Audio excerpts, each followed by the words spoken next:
Malar bags, malar mounds, festoons. Now, what are they? The causes and the treatments, but they are not what you think they are. Now, I have no less than 11 treatment options for you today for this stubborn problem. Most importantly, look at this picture. This exact area here is what I'm talking about today. Now, it's different than the tear trough or a dark circle that people call these things.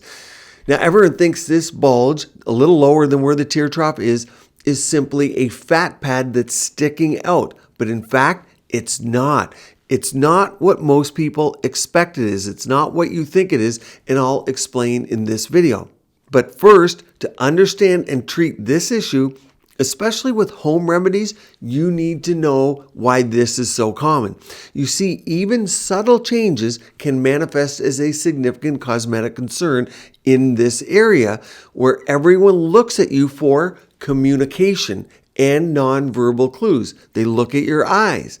They determine your health, your fertility, your age, your vigor. Should they employ you? Should they hang out with you? All by your eyes and your eye area. It's that important. Let's add the fact that it's a shadowed area. And watch this section because it's key. You see, it's shadowed. This area on the cheek is shadowed from the forehead, sometimes from your hair, and there's no light reflection coming straight off your face. You're shadowed. And you know what shadow does. Look, when you have that imperfect lighting. How many people come into my clinic and say, Rajani, I got a problem with my face. Please fix it. And I look at them in my room where I treat patients has the perfect lighting, meaning real world lighting. And then they say, well, I don't see it while I'm sitting here in this chair for my consult, but check out my picture on my phone. And they take 5 or 10 minutes and find a picture where the picture came out bad, where they're in the nightclub, overhead lighting, and you see a shadow on the face.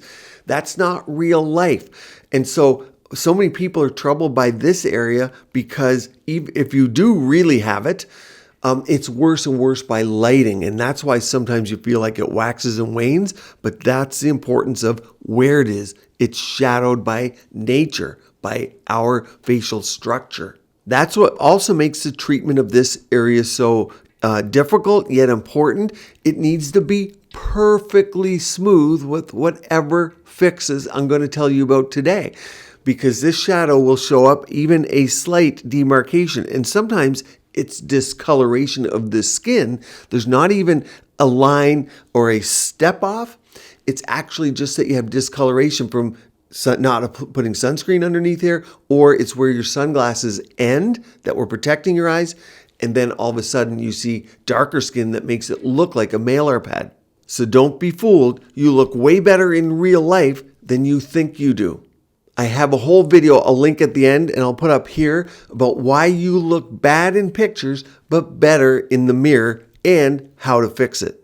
Now, these festoons have a spectrum of severity. Keep in mind, they could be mild malar edema characterized by a little bit of fluid accumulation to severe baggy festoons, and these are pronounced by tissue descent and laxity with a very pronounced bulge. You see, it's not an individual fat pad that's here, and this is why it's not what you think it is. Most people think it's a fat pad, but in fact, it's complex, and if you dissect it out, there's fibrous tissue right here, and here's the problem. There's deep and superficial lymphatics. This is where your lymphatics run, and it's part of the problem. I'll talk about fillers as a solution coming up, but it's part of the problem. Fillers do stop your lymphatic drainage, and that's why you have to be careful, and why a lot of people have them after getting fillers, after getting a treatment that's supposed to make you look younger. Let's go into the treatment options. Number 1, skincare. Here, a glycolic is your friend because it thickens the dermis. You're going to get tightening out of that. When you thicken the dermis, that helps pull a little bit to shrink that tissue down a little bit, but it also helps your shadowing. Remember, shadowing is so important here. So glycolics and retinols. And then, of course, your moisturizer. Now, the pitfall here, people use too much glycolics. I like peel pads, and I like using peel pads there once or twice a week. But if you use peel pads, retinols, and glycolic creams, you could get inflammation and irritation. So you're not trying to scrub this away. This is a long-term solution. You don't want redness, irritation, or a windburn feel. Be mindful, but skincare is your number one. And of course, can't talk skincare without SPF, because part of the reason you got lax skin is photo damage. 70% of your skin aging comes from photo damage. So sunscreen is key here. And those wide glasses, maybe they're not in fashion anymore, but they are for your malar festoon, because you don't want photo damage down lower. Number 2 is lifestyle. So if we think diet, of course, sugar leads to glycation and skin damage.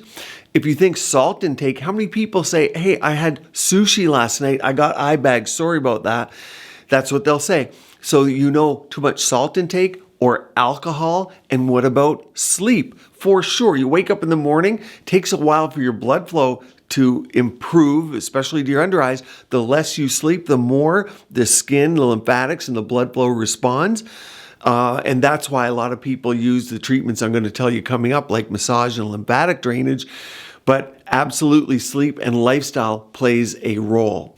Now, let's talk about RF microneedling for a minute. So a lot of people will get RF microneedling. This is microneedling with electrical energy, and they'll get it for malar bags.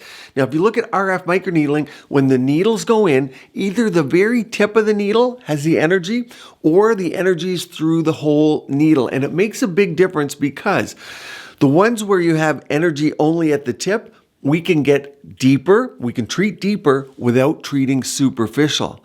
And that's important, because RF microneedling, especially under the eyes, can lead to pigment changes. So you can get post-inflammatory hyperpigmentation, PIH, and that's from the heat energy. So you don't want that.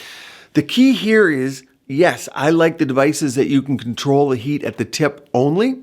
But most importantly is whatever or whoever is doing your treatment, that they do many, many, many under eyes, like hundreds, because everyone's skin is different. Your fat pads are different, and the depth that they place the heating by setting that device will determine your outcome.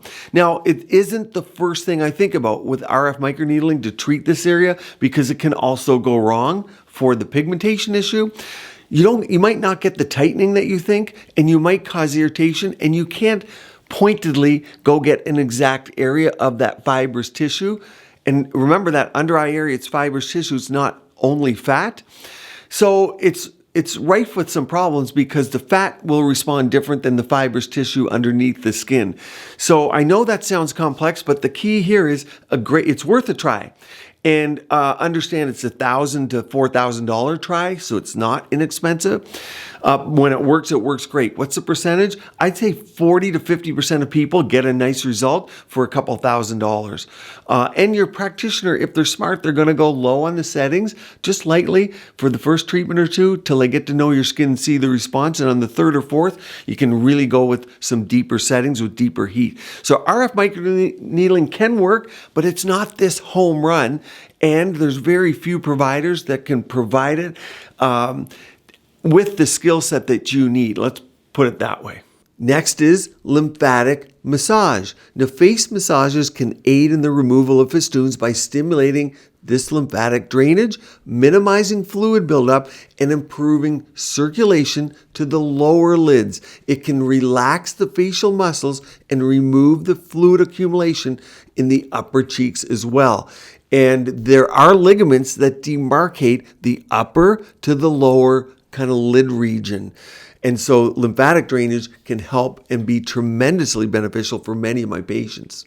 Now, some people will recommend fillers for that area, and it might work in 30 or 40% of people. Think $1,500. You don't need a lot of filler in that zone. But here's the problem.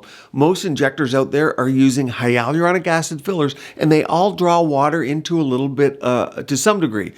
At least a little bit of water is going to be attracted, and you don't want any water in that one area. So that's kind of a problem for putting fillers in. Now, there are other fillers. So if you think Radius, Radius can cause some erythema or redness in that area in about 20 or 30% of people. You cannot dissolve it. You cannot get rid of it. So you're kind of stuck with it. It's usually to not the calcium portion of it, but the carboxymethylcellulose portion of radius that you get that redness, but you can't dissolve it. It takes about 3 months to go, whereas the calcium can stay a year or two. So the redness doesn't last as long as the full filler of radius, but it can last a few months. And when you have redness here, that draws a little water. That bit of downtime when it occurs in that small percentage of people, well, not small, 20 to 30% is quite a bit. But when it happens, it's kind of devastating to people, and the practitioner feels bad because we can't do anything about it.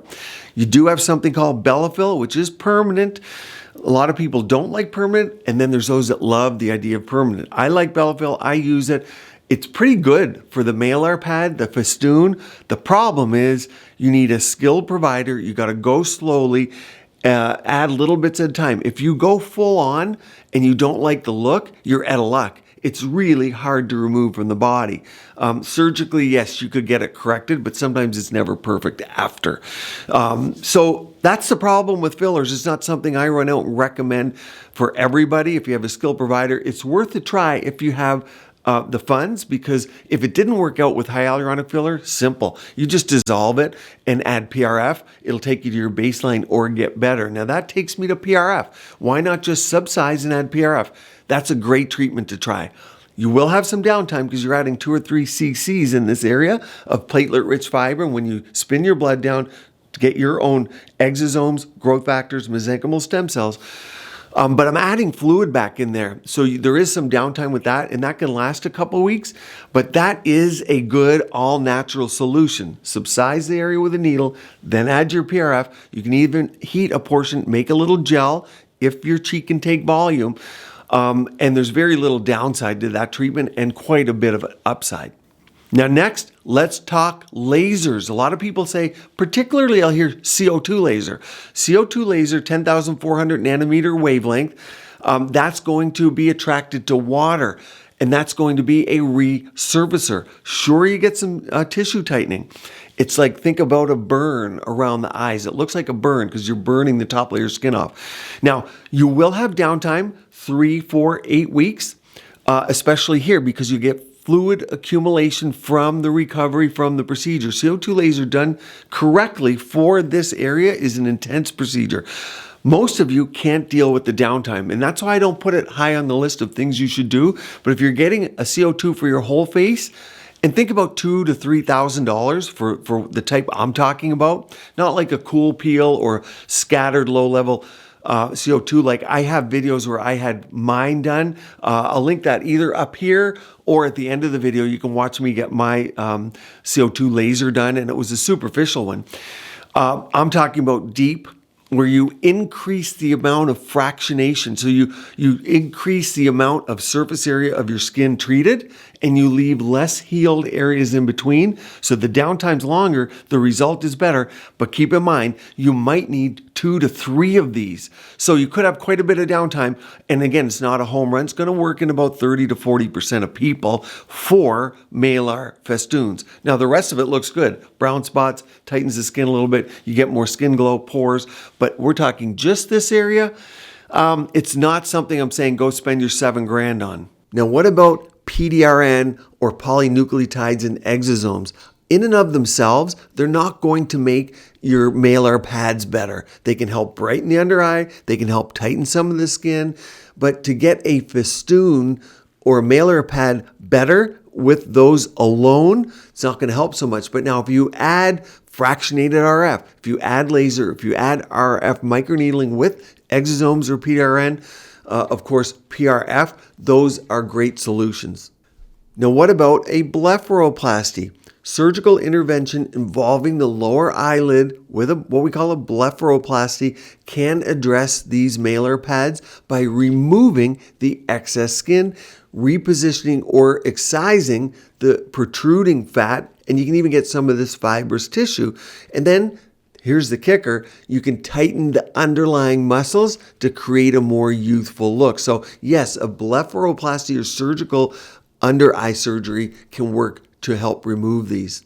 Here's one I want to talk about, and that is Very simple, very easy. You need a provider to do it, but it's subcision. You see, if you just take a needle and you go through that area back and forth, there's some adhesion sometimes, and the air is just stuck down. There's a ligament down here that in the face that's well known that comes up to the skin. And by subcising, as we call it, with a needle, that area and the area of the festoon, it can actually work quite a bit. Then you can microneedle it or laser. You see, it's a bit of a process, but subcision without putting anything in, without putting a filler in, or even PRF can work very well. You will get a bruise because by nature, I'm putting the needle in many times and kind of disrupting that area, and you can make the bag worse for a couple of weeks and you can get a bruise. So there's a little bit of downtime with that method. Another solution, of course, is a mid-face or a full facelift, and this can often be addressed at that time. A lot of times, even after a facelift, because you're pulling from the SMAS and back here, you still need a CO2 laser around the eyes or even a bit of RF microneedling, but they can work well because the tissue is lifted and it's approximated to where it was many years ago. So that is a good option, and surgery can fix it in terms of the facelift. There's also the ability to simply go cut this area out. If they're deep enough, if you're pretty happy with your face overall, but you got these big festoons, then the face heals well, and a small scar here in the face, you'd be surprised. Often it heals so well you can barely see it. You know, if you've had basal cells or squamous or something removed from a face, so you've seen incredible before and afters where people have skin cancer removed and you sew up the face directly. A lot of times you can't even tell. So I have patients, and I've seen people more so from different countries around the world where they just go and excise it. It's an easier procedure in the sense that when you cut the skin and you're dissecting the tissues, you can see everything perfectly and tighten it perfectly. So that is not a bad option, but I'd say if they're severe, that's when I would consider that. Now, another solution that can be a great part of your skincare and home routine, click up here for a complete playlist on red light therapy and LED masks, and one down here about the under eye and ways to treat your under eye, eye bags, and dark circles. Stay tuned here. Keep your skin and body beautiful, healthy, and vibrant.